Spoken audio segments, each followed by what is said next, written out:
Hi friends, எல்லோருக்கும் வணக்கம். எல்லோரும் எப்படி இருக்கீங்க? நல்லா இருக்கீங்களா? இன்றைக்கி அந்த கதையோட அடுத்த பகுதி தான் பார்க்க போகிறோம். அதுக்கு முன்னாடி நீங்கள் செய்ய வேண்டிய விஷயம் என்ன அப்படின்னு கேட்டிங்கன்னா, மறக்காம நம்ம சேனலை சப்ஸ்கிரைப் பண்ணிக்கோங்க. கீழே இருக்க பெல் பட்டனை கிளிக் பண்ணுங்கள். அப்போ தான் நான் போடுற வீடியோஸ் எல்லாமே உங்களுக்கு உடனுக்குடனே நோட்டிஃபிகேஷன்ஸில் வரும். ஸோ மறக்காம சேனலை சப்ஸ்கிரைப் பண்ணிவிட்டு வீடியோ பாருங்கள் ஃப்ரெண்ட்ஸ். வாங்க நம்ம கதைக்குள்ளே போகலாம். அதுக்கப்புறம் நான் ஊருக்கு கிளம்பிட்டேன். சரி நம்ம இனிமேல் இருக்க வேணாம். என்ன தான் சொந்தக்காரவங்க வீடாக இருந்தாலும் ஒரு குறிப்பிட்ட நாட்களுக்கு மேலே இருந்தோன்னா நமக்கு கிடைக்கிற மரியாதை தான் அப்படிங்கிற மாதிரி எனக்கு ஒரு மனசுக்குள்ளே தோண ஆரம்பிச்சிட்டு.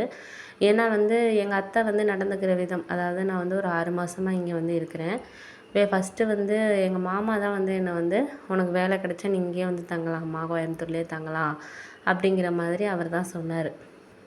உனக்கு ஹாஸ்டல்லாம் சரியாக வராது, சாப்பாடெல்லாம் எப்படி இருக்கும் அப்படின்னு சொல்லிட்டு தெரியாது. அதனால கொஞ்ச நாளைக்கு நீ இங்கே தங்கிக்கோ, நானும் அத்தையும் தானே இருக்கிறோம் அப்படின்னு சொல்லிட்டு சொன்னார். ஏன்னா அத்தையோட பையனை, அதுக்கப்புறம் மருமகள் எல்லாருமே அவங்க எல்லாருமே ஃபாரினில் இருந்தாங்க. அவங்க வேலை பார்க்குறதுனால, அத்தை பையன் வேலை பார்க்குறதுனால அங்கே இருந்தாங்க. பொண்ணையும் கல்யாணம் பண்ணி கொடுத்துட்டாங்க பெங்களூரில். அப்படிங்கிறதுனால அவங்க எப்போயாச்சும் தான் வருவாங்க. இவங்க 2 பேரும் தான் இருக்கிறதுனால, சொந்த வீடுங்கிறதுனால மாமா நீ கண்டிப்பாக இங்கே தான் இருக்கணுமா அப்படிங்கிற மாதிரி அம்மாக்கிட்ட ரொம்ப ரிக்வஸ்ட் பண்ணி கேட்டார். அதுக்கப்புறம் அம்மாவும் யார் வீட்டுக்கும் அவ்வளோவா அனுப்புனதில்லை. இருந்தாலும் நம்ம பொண்ணு முதல் முறையாக வேலைக்கு போகுது, கொஞ்சம் நம்மளுக்கு பாதுகாப்பாக இருக்கணும் அப்படிங்கிறதுனால, தெரிஞ்ச இடத்துல இருந்தால் கொஞ்சம் கரெக்டாக இருக்கும் அப்படிங்கிறதுனால சரி இரு அப்படின்னு சொல்லிட்டு சொன்னாங்க. நான் அத்தை வீட்டிலேயே இருந்தாலும் எல்லா வேலையும் நான் தான் பார்ப்பேன். காலையில் 9 மணிக்கு ஆஃபீஸ் போகிறேன்னா காலையில் நான் 6 மணிக்கெலாம் எழுந்திரிச்சு சமைச்சு, அதுக்கப்புறம் வீடெல்லாம் கொஞ்சம் க்ளீன் பண்ணிவிட்டு எல்லாம் பண்ணிவிட்டு தான் காலைல டிஃபன், மதியானம் சாப்பாடு எல்லாமே செஞ்சு தான் எடுத்துக்கிட்டு நானாக தான் போவேன். அவங்கள எதுவுமே நான் டிஸ்டர்ப் பண்ண மாட்டேன்.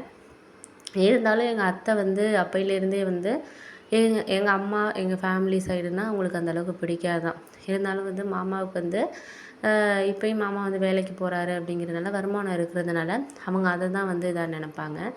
அதனால் மாமாவை எதிர்த்து எதுவுமே பேச மாட்டாங்க. அதாவது மனசுக்குள்ளே எங்கள் ஃபேமிலிக்கு செய்யக்கூடாதுன்னு ஒரு எண்ணம் இருந்தாலும் குறைவாக செய்யுங்க அப்படின்னு சொல்லிட்டு சொல்லுவாங்க. ஆனால் அதை எங்கள் மாமா கேட்க மாட்டார். அதாவது எங்கள் வீட்டுக்கு செய்கிறத பற்றி நீ எங்கே கேட்கணும் அப்படிங்கிற மாதிரி அவர் அதை தான் யோசிப்பார். அதனால் அவர் கேட்க மாட்டார். அப்படி இருக்கிறப்போ இவங்க நான் போய் ஒரு மாதத்துலேருந்தே கொஞ்சம் முகத்தை காட்டுறது, அந்த மாதிரி ஒரு சில விஷயங்கள் பண்ணுறது. ஏதாச்சும் நான் சாப்பாடு செஞ்சாலும் உப்பு அதிகமாக எடுத்து போடுறது. ஏன்னா நான் எப்போதுமே சமைச்சிட்டு உப்பு எல்லாமே சரி பார்ப்பேன், கரெக்டாக தான் நான் போடுவேன்.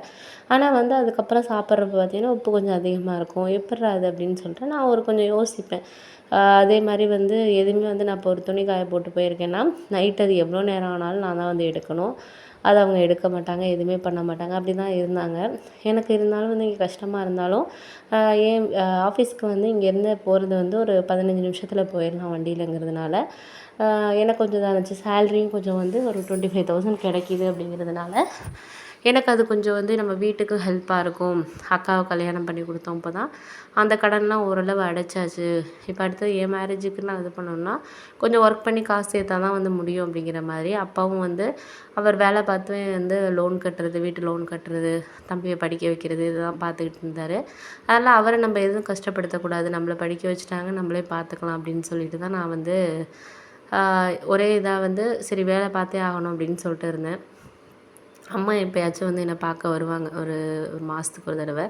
அவங்களுக்குமே அவங்க பண்ணுற விஷயங்கள் எல்லாமே தெரிஞ்சிருக்கு. இருந்தாலும் ஒரு 6 மாதத்துக்கு நீ கொஞ்சம் பொறுமையாக பாரும்மா. அதுக்கப்புறம் நானும் இங்கே தம்பிக்கும் இந்த காலேஜ் முடிஞ்சிடும், அவனே இங்கே காலேஜ் சேர்க்கலாம் அப்படிங்கிறதுல அப்பா சொல்லிட்டாரு. அவனுக்கு ஹாஸ்டலில் சேர்த்தாலும் கிட்டத்தட்ட 1,00,000 ரூபா கிட்ட வரும். அதுக்கு நம்ம வீடு ஒரு 3,500 4,000 ரூபாய்க்கு குறைஞ்ச இதில் நம்ம வீடு எடுத்துக்கலாம். வீடு எடுத்துக்கிட்டு நீயும் இங்கே ஒர்க் பண்ணுற அந்த ஏரியாக்குள்ளேயே நம்ம பார்த்துக்கிட்டோன்னா அவனுக்கும் ஹாஸ்டல் ஃபீஸ் இதெல்லாம் மிச்சம் தானே 1,00,000 ரூபா. நம்ம அதிலே எல்லார் செலவே நம்ம பார்த்துக்கலாம். கொஞ்சம் பொறுமையாரு அப்படின்னு சொல்லியிருந்தாங்க.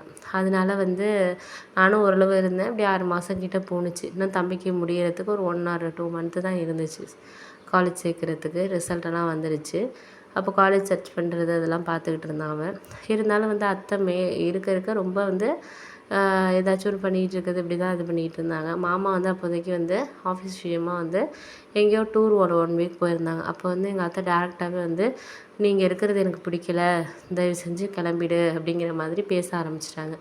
அப்போயே எனக்கு தெரிஞ்சு போயிட்டு சரி இதுக்கு மேலே நம்ம இங்கே இருக்கக்கூடாதுன்னு அம்மாவுக்கு ஃபோன் பண்ணி இந்த மாதிரி சொல்கிறாங்கம்மா அப்படின்னோடனே அம்மா உடனே என்ன சொல்லிட்டாங்க, நீ ஊருக்கு கிளம்பிட்டு ஒரு 2-3 டேஸ் வந்து லீவு கேட்டுட்டு ஆஃபீஸ்லேருந்து வந்துரு, நம்ம பார்த்துக்கலாமா அப்படின்னு சொல்லிட்டு அம்மா சொன்னாங்க. சரி ஓகே அப்படின்னு சொல்லிட்டு நானும் கிளம்பிட்டேன். சரி இதுக்கப்புறம் நம்ம இங்கே வந்து இருக்கக்கூடாது அப்படிங்கிறதுனால நான் கிளம்பிட்டேன்.